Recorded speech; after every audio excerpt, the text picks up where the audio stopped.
අප Java programme ලිවීමේදී විවිධ සංඛ්‍යා භාවිත කර ගණනය කිරීම සිදු කරන අතර එම සංඛ්‍යා සඳහා භාවිත කළ හැකි primitive types පහත දැක්වේ.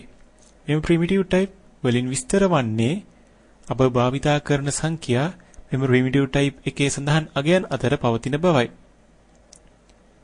මෙම primitive type භාවිත කරන ආකාරය පිළිබඳව ඊළඟ පාඩමෙන් විස්තර කරන අතර දැන් අපි මෙම primitive types පිළිබඳ අවබෝධයක් ලබා ගනිමු.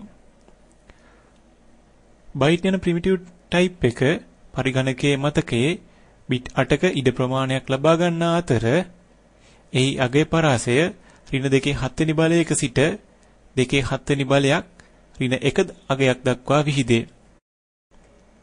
short යන primitive type එක පරිගණකයේ මතකයේ bit 16ක ඉඩක් ලබා ගන්නා අතර එහි අගය පරාසය ඍණ 2.15 වෙනි බලයක සිට 2.15 වෙනි බලයක් ඍණ 1 දක්වා විහිදේ.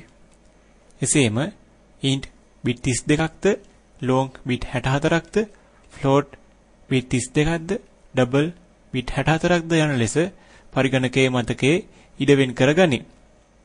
තවද float සහ double යනු දශම සංඛ්‍යා ගණනය කිරීම සඳහා භාවිතා කරන primitive types වේ.